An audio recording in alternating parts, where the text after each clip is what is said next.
Bismillah ar-Rahman ar-Rahim. This is an introductory video to the workshop we are going to deliver the next few days about the mechanical ventilation, essentials of mechanical ventilation. احنا هدفنا من الانترودكتوري فيديو ده ان احنا نعرف 5 حاجات اساسيه. اول حاجه objectives of this workshop. What do we expect from this workshop عشان نبقى عارفين after which هنبقى وصلنا او احنا محتاجين نعرف ايه. تاني حاجه sources that we can use to understand mechanical ventilation. تالت حاجه the detailed agenda, every section of this course, what do we expect from it, what we will say in every section and every session. رابع حاجه some regulations. I don't like كلمه regulations دي بس هي دي الحقيقه. هنتكلم عن language used in this course, عن الانتراكشن in the course, عن how to use this course. بس اهم حاجه عايزين نقولها قبل ما نبدا ان this course is not a surrogate nor an alternative. ده مش بديل خالص for clinical training. It does not give you a license to practice mechanical ventilation. Mechanical ventilation needs a lot of experience to practice. It's just a beginning, an introductory course. اتعشم احنا ان شاء الله ما نبقاش محتاجينه. وبعد الكورس ان شاء الله هنحاول ان احنا نبقى في small groups of discussion عشان نناقش real life cases. نبدأ بسم الله الرحمن الرحيم. أول حاجة disclosure. We have nothing to disclose. This course is completely free. There is no sponsorship. There is nothing in this course except إن إحنا عاوزين ننقل بعض المعلومات. I'd like to thank at the beginning Professor Eric Strong, one of the best tutors, online instructors in the world. We will use some of his slides. I hope he is okay with this. Alan Proust, one of the best respiratory therapist and mechanical ventilator concern. Of course, I'd like to thank Professor Sharif Mukhtar, my mentor and founder of intensive care in Egypt. So let's start. This is the 32nd course we deliver in mechanical ventilation, but this is the first time to deliver it online. So excuse us for some of the technical problems. The sound, I hope it's obvious, but we will see. There is no paper documents, only electronic documents to fill in this version, mainly the Google form. And after the course, if someone is interested, he can join the WhatsApp group through which we discussed cases. So what's the regulation of the course? First of all, the language. We will use the English language, but Arabic language is allowed. اعذروني ان احنا في الاول هنحاول ان احنا نبسط المعلومه شويه لان في بعض الناس ما تعاملوش كتير مع الجهاز التنفس الصناعي، فهنحاول بما ان المذر تانج از Arabic for most of them ان احنا ننقل بعض الاكسبريشن بالعربي عشان نفهمها وبعدين هنترجمها into an academic expression. تاني حاجه this is an interactive course, so your interaction carries mostly 70% من الاستفاده. If you do not interact you will not get the benefit from this course. Interaction will be through the Facebook group لغايه ما نوصل another platform that will help us. Target audience زي ما اتفقنا هم ال early critical care physician career, anesthesiologist, pulmonary cardiology, nursing healthcare providers that work in the ICU, and every other healthcare worker is invited to join this course, but usually the former groups are the ones in the first line to manage the mechanical ventilation. This is not a surrogate of clinical training and not a license to practice. Again, we say this because managing mechanical ventilation needs a lot of experience, but sometimes you will find yourself knowing the basic is better than nothing. What is the components and what's the modules of our course? جهاز الميكانيكال ventilation زي أي جهاز في الدنيا. It's like any device. It has 2 steps of running. Step number 1, setting it on, initiation of the device. Step number 2, after we finish its job, setting it off, discontinuation of the device. But unfortunately our patients are not very good, so in between there are many troubles. So there is an intermediate maintenance zone or troubleshooting. So the modules will deal with these 3 steps of work of the mechanical ventilation. But before we go to the initiation, we must know an introduction about the mechanical ventilation. So module 1 is introduction about the device. We'll see what we will say in the introduction. Module 2 are the adjuncts, are things that we use that help the mechanical ventilation. It's not a part of the mechanical ventilation, but it helps us in its work. Module number 3 is the initiation, how and when to initiate the mechanical ventilation for a patient. Module number 3 is troubleshooting and maintenance. What are the troubles we expect to have in patient with a mechanical ventilation and how we manage them. Module number 5 is discontinuation or weaning. Sometimes they say weaning in the old days, but nowadays they say liberation of the mechanical ventilation. Module number 6 is an advanced module. It's an optional for critical care physician only. So I hope we can go through. So let's come in detail. أول حاجة هنتكلم عليها, we will discuss an introduction and definition of the device, the mechanical ventilation, and the history of mechanical ventilation. والحقيقة الهيستوري is very important. يمكن بعض الناس تسكيب this video, but I do like history. أنا بحب التاريخ جدا. عشان كده دايما بحب أي حاجة, أي محاضرة, any lecture I say it from historical preview. بس مش ده الهدف. يعني احنا الهدف هنقضي ربع ساعة كده كأنه documentary عن تاريخ تطور جهاز التنفس الصناعي. The evolution of the device. ممكن نعتبرها جزء من ناشونال جيوغرافيك, ممكن بس هي مهمة بصراحة, لأن كل نقلة في الجهاز ليها هدف. فلو عرفنا تاريخ تطور النقلات هنفهم ايه المميزات والعيوب بتاع الديفايس اللي موجود دلوقتي. ف it's very important I think to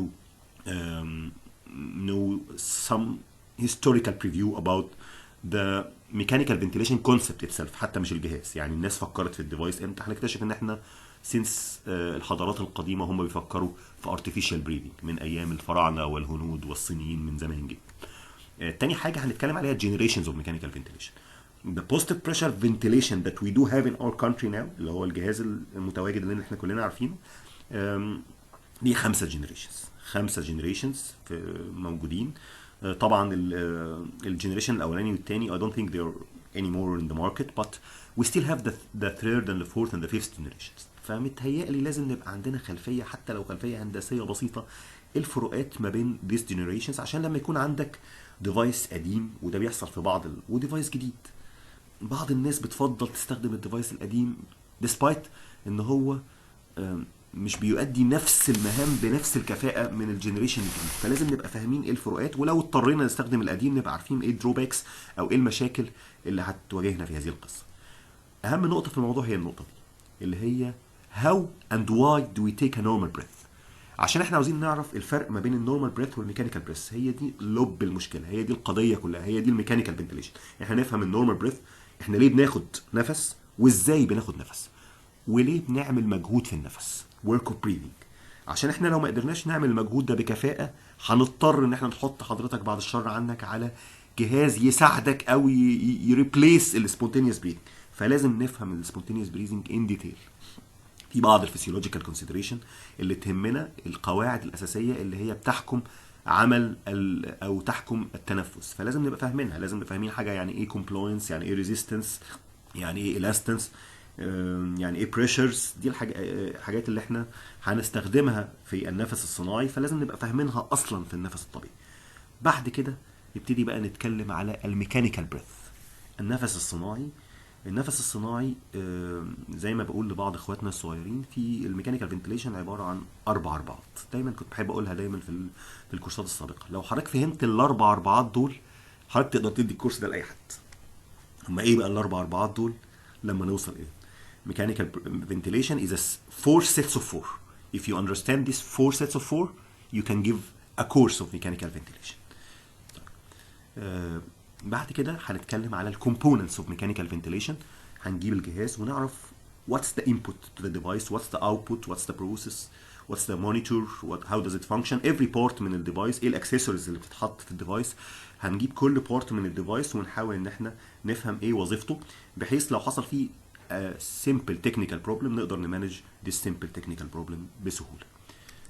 اخر حاجه هنتكلم على الكلاسيفيكيشنز اوف ميكانيكال فنتيليشن في موديول 1. ويعني ايه كلاسيفيكيشنز اوف ميكانيكال فنتيليشن؟ الحقيقه ان في شجره للتنفس الصناعي.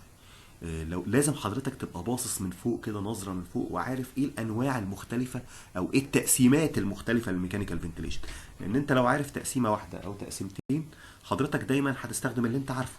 يعني لو ما تعرفش ان في تقسيمه اسمها بوزيتيف ونيجاتيف بريشر فنتيليشن, فدايما دماغك هتيجي ناحيه البوزيتيف بريشر فنتيليشن.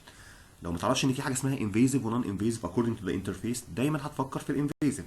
فلازم تبقى عارف التقسيمات بالترتيب، بحيث وانت بتختار للمريض تبقى باصص للشجره من فوق، تبتدي تختار اللي يناسب المريض او الحاجه الايديال فور يور بيشنت. فهنتكلم على السكس main definition classifications of mechanical ventilations، سواء على المودز او على الديفايسز او على الانترفيس. بالتالي نبقى قادرين نتعامل مع القصه دي بسهوله. This is the موديول 2. يمكن هنخليه اخر موديول نتكلم فيه، لان هو مهم جدا، بس مش متعلق بالديفايس، هو متعلق بحاجات تانية بتساعدنا في التعامل مع الديفايس. من اهمها الاي بي جي. طبعا غالبا العيان على ميكانيكال فنتيليشن بنسحب له بلاد جاز.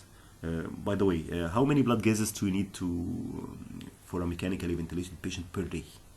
يعني احنا لو عيان على ميكانيكال فنتيليشن محتاجين نسحب له كام بلاد جازز بير داي عشان هو على الميكانيكال فنتيليشن؟ 2 5 لا none. احنا مش محتاجين any blood gases لكونه على ميكانيكال فنتيليشن. خلاص.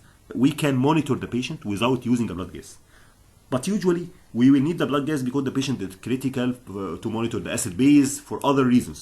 But for the sake of mechanical ventilation actually حالات قليله قوي اللي بنحتاج blood gases by default ان احنا نسحبها عشان العين على ventilation.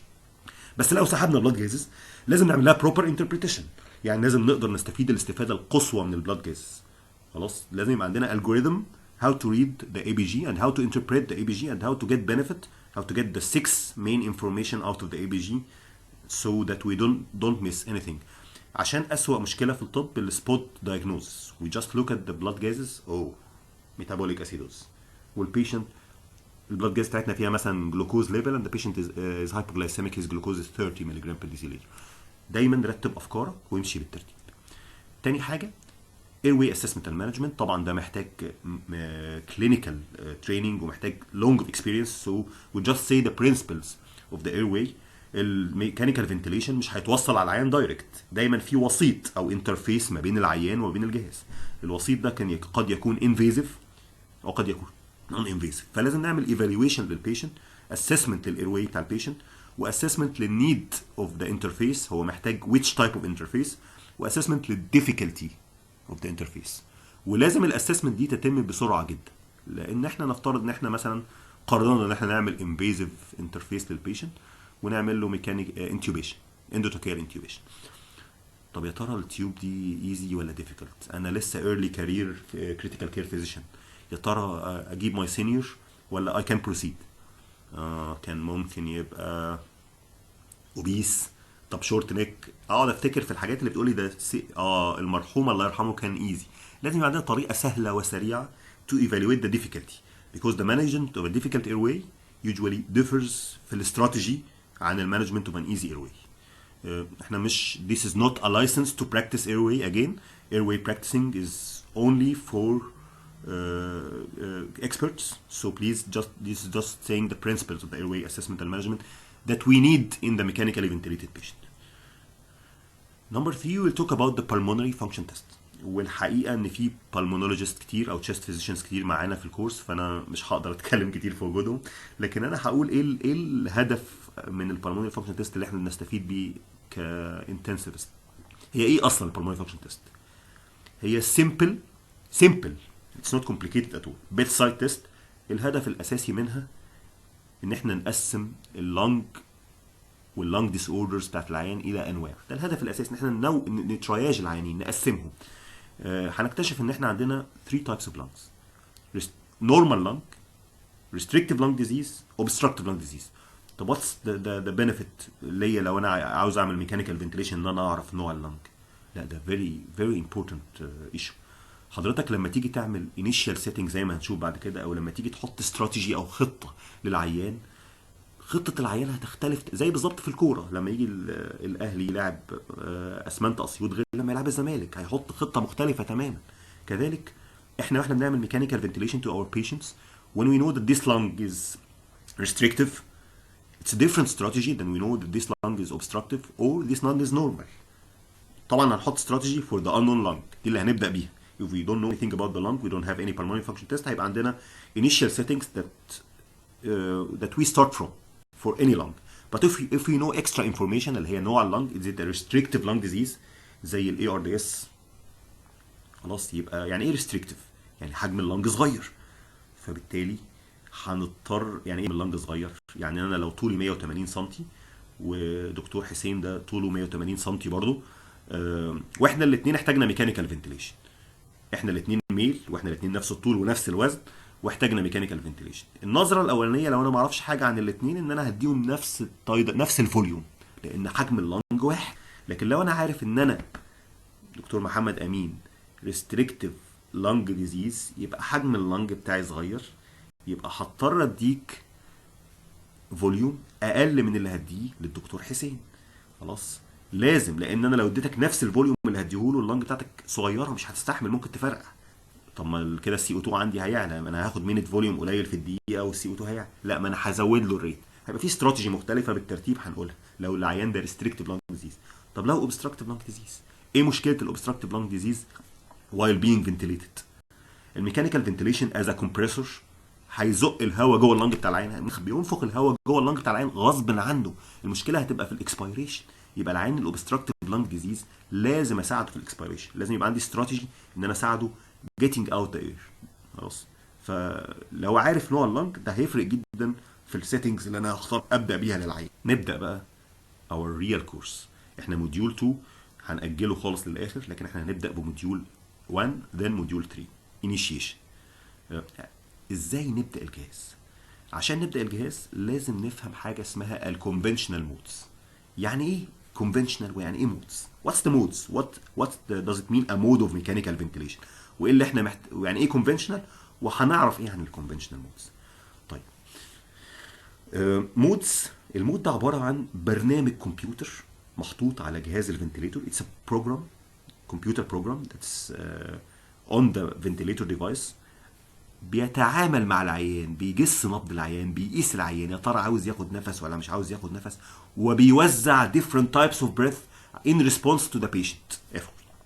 خلاص، احنا عندنا برامج كتيره جدا، حوالي 90 حاجه و90 برنامج في العالم موجودين.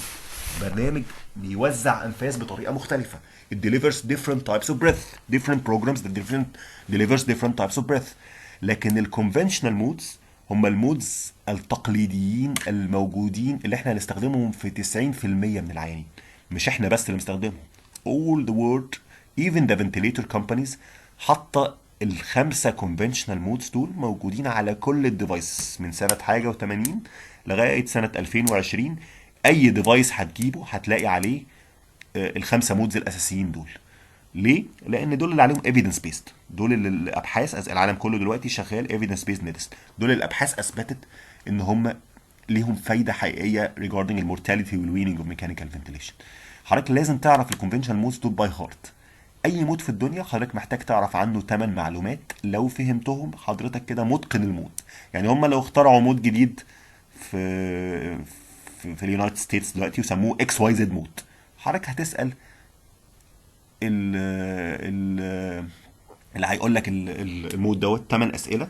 حضرتك لو عرفت اجابه الثمان اسئله دول حضرتك هتفهم المود تماما، مش عاوز اي معلومه اضافيه عن اي مود. بس احنا in this session we will deal only with the conventional modes, not the non-traditional modes او الادفانس modes زي ما بيحبوا يقولوا عليهم، او بعض الناس بتطلق عليهم خطأ النيو مودز. مش هنتكلم عليهم قوي، هم مش نيو، هم كلهم قدام، لكن احنا هنتكلم على التقليديين اللي هنستخدمهم في 90% من العيانين.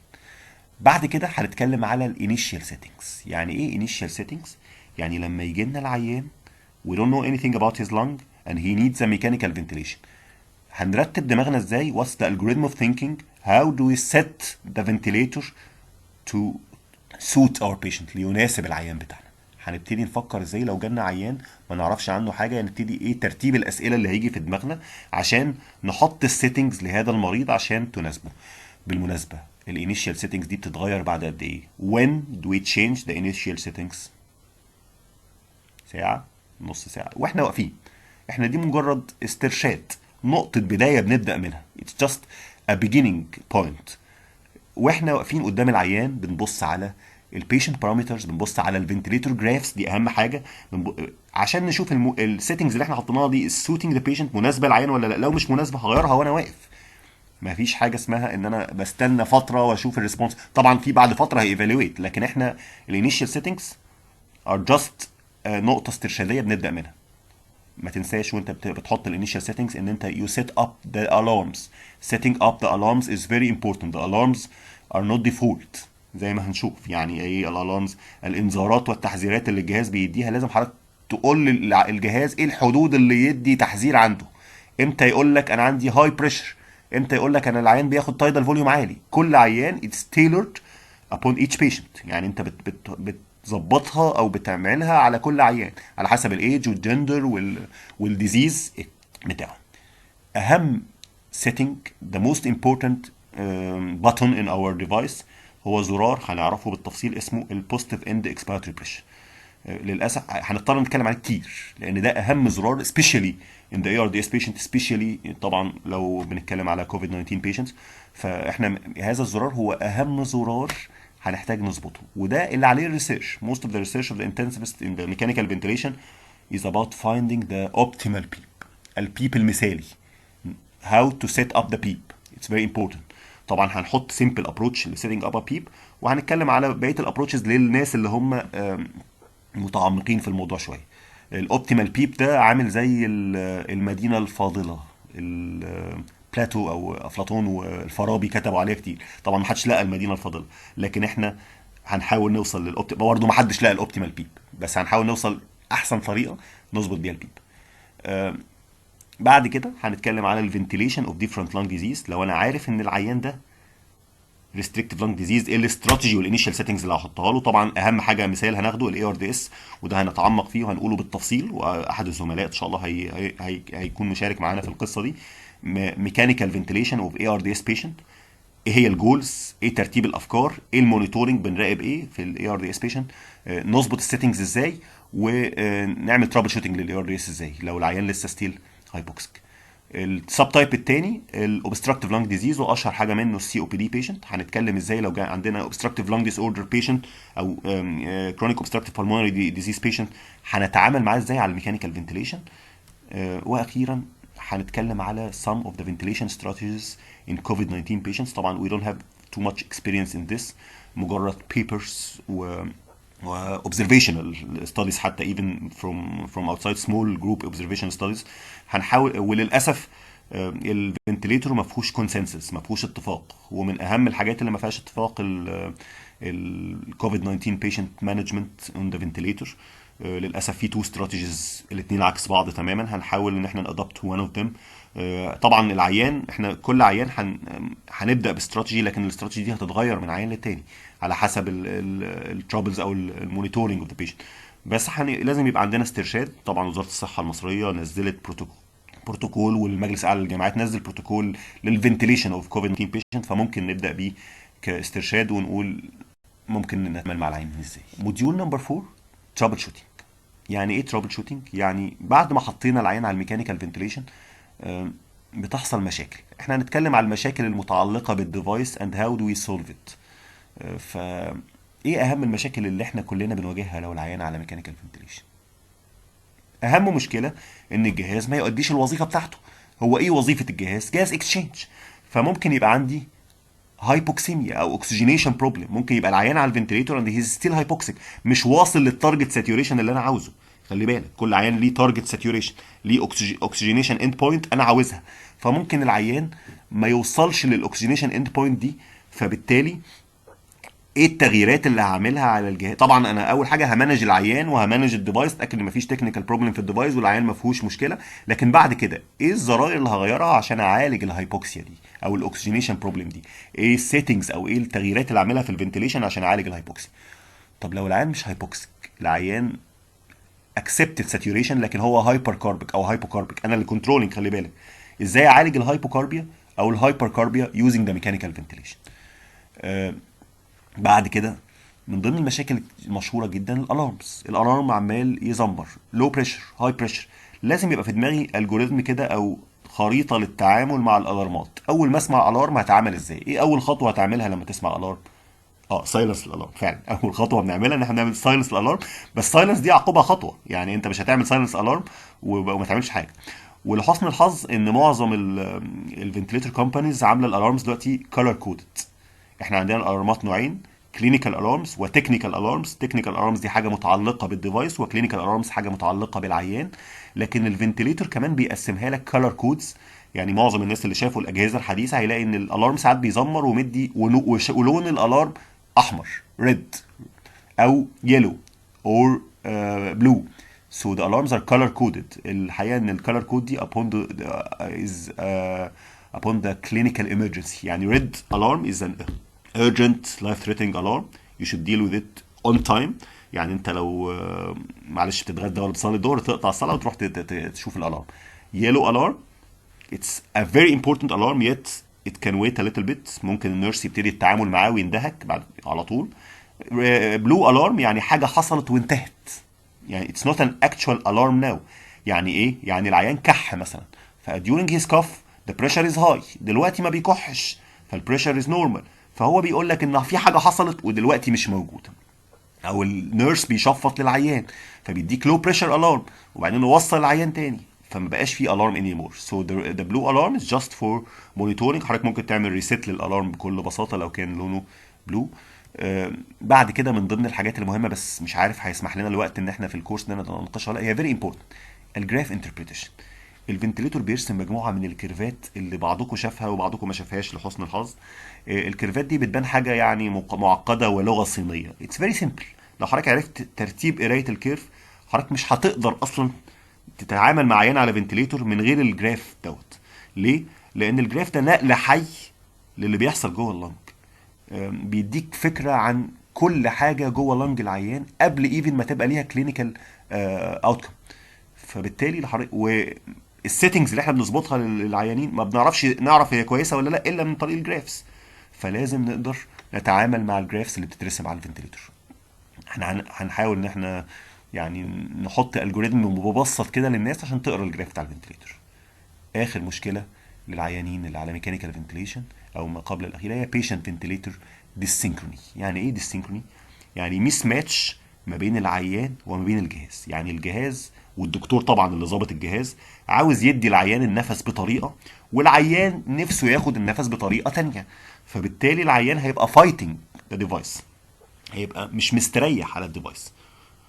طب وايه المشكله؟ لا، هيبقى ده بيسوق الاوتكم جدا. وطبعا للاسف شديد مين اذكى، الدكتور ولا العيان؟ دكتور؟ لا طبعا، العيان اذكى عشرات المرات. لان الدكتور بيبص على small parameters small amount of parameters بس عشان يعرف العيان محتاج نفس شكله ايه. انما العيان عنده الاف السنسورز، كيمو ريسبتورز وبارو ريسبتورز وديستنشن ريسبتور. هو عارف عاوز ياخد النفس ازاي. غالبا العيان دايما اصح من الدكتور، غالبا مش شرط بس يعني في معظم الاحيان. فلما الدكتور بيلاقي العيان مش راضي يمشي ورا كلامه usually he sedates the patient، بينيمه. طب وايه اللي حصل؟ حضرتك كده دفنت راسك تحت الرمله، ما حلتش المشكله. still the patient doesn't mismatch with the breath. اكيد في يوم من الايام حد هيصحيه، هنصحيه هيبقى برضه ميس ماتش. فطب نتعامل مع القصه دي ازاي؟ هنحاول نحط الجوريزم كده للتعامل مع الديسينكروني، ده من ضمن البروبلمز المهمه جدا. وازاي نكتشفها الاول وايه انواع الديسينكروني، وازاي نخلي العيان يماتش الفنتليتور عن طريق ان احنا نجيب هيم هيز نيدز الاول قبل ما نفكر ان احنا نسيديت اور تو نوك هيم داون. فهنشوف هذه القصه ان شاء الله. بعد كده هنتكلم very important issue ما كناش بنقوله دايما في الكورس بتاعنا عن السكشن والهيوميديفيكيشن. لان احنا عندنا ميس كونسبت في السكشن والهيوميديفيكيشن. These days especially suction is very dangerous for the patient because of the aerosol driven agents. So suction should be done properly and in a proper manner. الهيوميديفيكيشن is an important issue that is underestimated in the ICU فهنتكلم عليها. واخيرا برضو this is an additive to the course. Infection prevention of and control in ventilated patient, especially in the presence of a droplet or an airborne, we don't know yet, organism. So infection IPC and infection prevention control is very important issue. أخيرا انتهت رحلتنا مع الفنتليتور. We want to discontinue the patient from the ventilator. قبل ما نديسكونتينيو هنقول بس في الموديول بتاع discontinuation كده حاجه عن non invasive ventilation. ايه واستخدامه ايه ونعمله ازاي، لكن بعد كده هنتكلم how to discontinue the patient او الويننج. الويننج اللي هو دلوقتي they call it او they prefer the term libration of mechanical ventilation. امتى وازاي نقول ان العيان ده مستعد لانهاء الرحله مع الفنتيليشن؟ how when do we say؟ لازم ديلي كده يبقى عندنا ديلي اسسمنت وديلي تشيك ليست نشوف العيان ده is suitable for weaning trial ولا لا. لو العيان ده is suitable for weaning trial هنديله الترايل اوف ويننج. لو نجح في الترايل اوف ويننج ممكن نستغنى عن الجهاز. يبقى احنا every day we should do a daily evaluation and daily assessment for weaning of mechanical ventilation. طبعا في بعض العيانين بيبقى prolonged mechanical ventilation، وهنفهم يعني ايه prolonged weaning او difficult weaning او simple weaning. فلو عيان بتاعك من ال prolonged weaning type of patients، ايه البروتوكول اللي بتحطه للويننج؟ طبعا في مدارس كتيره للويننج جدا، وفي طرق مختلفه للويننج ترايلز، بس اشهر حاجه موجوده دلوقتي واشهر حاجه معظم الناس بتستخدمها هي السبونتينيوس بريدنج ترايل. gradual weaning is not best weaning method in the simple weaning patient. extubation لازم نفرق تماما ما بين الويننج والاكستيوبيشن. الويننج يعني الاستغناء عن جهاز التنفس الصناعي. The patient does not need the mechanical ventilator, the device. His muscles and lung is good. But sometimes the patient is intubated and mechanically ventilated. خلاص. He still needs the tube because he doesn't cough، ما عندوش cough reflex، عنده copious secretion، بس مش محتاج الجهاز. او ممكن يحصل عكس، العيان is extubable يعني بيكح كويس وفايق وما عندوش secretions but not weanable، لسه عضلات التنفس بتاعته ضعيفه. فما الويننج والاكستيوبيشن ار نوت سينونيمز، مش مترادفين. من فضلكم يا جماعه لازم نبقى عارفين لو عايزين نفصل العيان من الفنتريتور ونشيل التيوب لازم الفصل ليه كرايتيريا والاكستيوبيشن ليها كرايتيريا، فلازم نيفالويت فور بوث. لازم اخيرا يبقى عندك تشيك ليست اوف patients with mechanical ventilation، حتى لو التشيك ليست دي في دماغك عشان تقدر تمشي with the patient in a good manner. طبعا الادفانس مود زي ما اتفقنا مش فيه. طيب هنبدأ نجاوب على بعض الأسئلة اللي احنا ما جاوبناش عليها. زي ايه السورسز اللي نقرا منها ميكانيكال فنتيليشن لو احنا في البيجيننج او في اوف ذا كارير او في بدايه الكارير بتاعنا. طبعا احنا الهدف من الفيديوز دي ان احنا نحط نفسنا على اول الطريق، ان احنا نعرف نقرا. يعني ده مش نهايه الطريق خالص. الفيديوز او حتى الانتراكشن مش هدفها خالص ان احنا يعني نحطكم في نهاية الخط. لا، ده احنا بنهاية الفيديو نبتدي نعرف نقرا كتب. That's it. طيب لو for me انا هرشح لكم بعض الكتب. طبعا في كتب علمية معروفة شهيرة جدا في الفنتيليتور. I don't recommend them for the beginners. انا شخصيا افضل ان اللي هيبتدي يقرا اوكسفورد هاند بوك، منزله كتاب اسمه Advanced Respiratory Critical Care. هو مش بس ميكانيكال فنتيليشن، هنحط اللينك بتاعه في الديسكريبشنز. This is one of the best book to manage an acute respiratory problem. في حوالي 300 صفحة على الميكانيكال فنتيليشن. تاني حاجة أو تاني سورس لازم نقراه هو المانيوال of your device. You should read the manual of your device by heart. You should know the manual of your device. يعني ده أهم من الكتاب وأهم من الفيديو، لأن كل ديفايس، كل مانيفاكتشر، كل سبلاير بيحب يحط حاجة اكسترا في الديفايس بتاعه. فنفس المود اللي انت عارفه على جهاز مثلا نفترض بنت هيبقى مختلف على اختلافات بسيطه، والسيتنجز مختلفه، والديليفرنج اوف بريث مختلف شويه، حاجات بسيطه عن نفس المود في دراجر ده. حتى ايفن الاسم ساعات بيغيروا فيه شويه. فحضرتك لازم تقرا المانيوال. المانيوال بيبقى كتاب علمي جميل. احنا برضو مجمعين معظم المانيوالز اوف ذا ديفايسز وهنبعت لكم السورس برضو في الديسكربشن. يبقى دي نمره واحد. نمرة 2 طريقة الانتراكشن. أول حاجة الانتراكشن is mandatory in this course. without the interaction تقريبا نص الفايدة بتاعت الكورس راحت. احنا مش ده clinical problems و managing a device. مش بنشرح طريقة لصناعة محلول معقم مثلا أو حاجة. لا، دي حاجة very critical very essential. الفاين تيونينج مهم. فالانتراكشن عشان نوصل المعلومة أهم كتير جدا من مجرد احنا نسمع. وفي المودرن اديوكيشن انتراكشن ده ليفل اعلى كتير جدا من الفيديو اكتيف ليرنينج او ان احنا نسمع محاضره او الوان سايد توكينج ليرنينج. طريقه الانتراكشن للاسف الشديد حتى الان هتظل قاصره على الفيسبوك بيج اللي احنا عملناها ونتعشم ان احنا كلنا ندخل عليها. هنحاول نبقى منظمين في الانتراكشن بحيث ان احنا ما نضيعش حاجات. يعني هنحط راس موضوع ونتكلم عليه، هنحط كيس سيناريو ونتكلم عليها ندiscuss فيها. بالمناسبة this is not a one way workshop. I get benefit from this workshop من your interactions، من sharing experience with you، اشوف مدارس تانية، اتعلم انا منكم كمان. فمن فضلكم احنا محتاجين interaction جدا. هنحاول ان احنا الانتراكشن تكون يا اما على اليوتيوب شانل يا اما على الفيسبوك بيج initially. طبعا هنبعت لكم كل شويه سام جوجل فورمز فيها كيس سيناريوز ونحاول ان احنا نحلها، ويجي لك الرد بتاع الحل. بس مش مهم الحل، المهم الاكسبلانيشن بتاع الحل، المهم ان احنا ندسكس الاكسبلانيشن، عشان هي دي الريل لايف سيتويشن اللي احنا هنحط فيها. هنحط قدام عيان عاوزين نمانج حاجه فيه، فبالتالي محتاجين ان احنا نبقى عندنا حلول، ترتيب للحلول، لان معظم الحلول بتكون تنفع للعيان، لكن احنا عاوزين اول حل، اهم حل ينفع. فالانتراكشن لغايه دلوقتي هيبقى على الفيسبوك بيج، على الجوجل فورمز اللي احنا هنبعتها لكم، على الايميل الشخصي بتاعكم، او ليتر اون هيبقى الانتراكشن على، هنحاول نكون على اي بلاتفورم، اديوكيشنال بلاتفورم زي جوجل كلاس روم او زوم، بس هم للاسف الشديد بيتطلبوا عدد اقل شويه، فهنحاول ننظم القصه دي. ما بعد الكورس الانتراكشن، احنا يوجوالي الكورس زي ما اتفقنا احنا ادينا الناس قبل كده كتير، هنعمل في واتساب جروبس، الناس بتنشر ريل، متاسف، ريل كيس سيناريوز وريل سناب شوتس من الفنتليتور، وبنتناقش فيها. بنتناقش يا ترى هل الحل اللي انا عملته ده كان مثالي ولا كان ممكن اغير، يا ترى ايه اللي ممكن نعمله في العيان ده. ريل كيس لايف سيناريوز دي اهم بكتير جدا من الكورس. اتس ماتش مور. انا شخصيا اتعلمت منها كتير جدا من المناقشات مع الناس دي. استفدت منهم وبشكرهم جدا لو في بعضهم حاضر معانا النهارده او بيسمع معانا النهارده.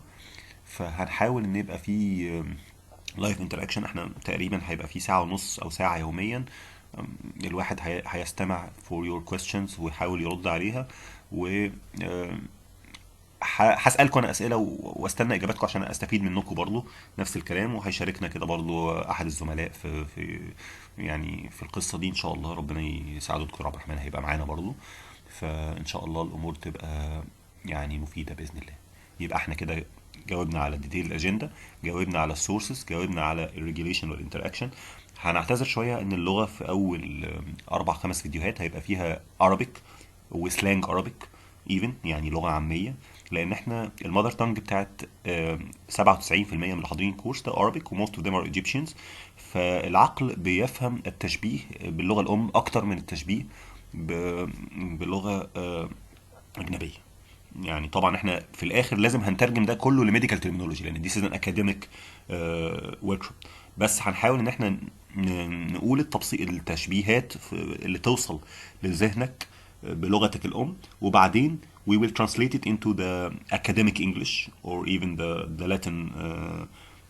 طبعا كلها modern Latin، يعني modern Latin expressions او terminologies. فنعتذر عن اللغة.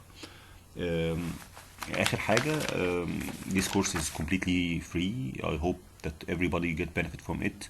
ده مش حاجة إضافية مننا، مش حاجة زيادة بنعملها، احنا اتعلمنا من الناس to spread the knowledge. I work in the university in Cairo University.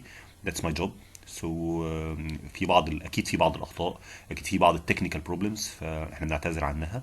أتعشم لو في أي حاجة تكنيكال أو حتى أكاديميك ميستيك او حاجه، اتعشم ان انتوا تو انفورماس. يعني احنا التواصل ده هدفه.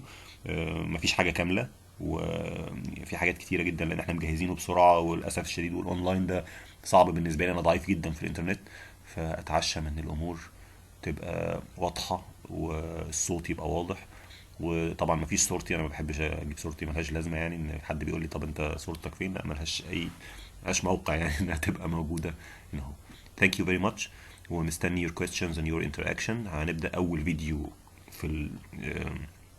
في المحاضرات على الساعة بالظبط إن شاء الله، الساعة 8 يبقى uploaded، وأتعشم إن احنا بعدها يبقى في interaction and question. Thank you.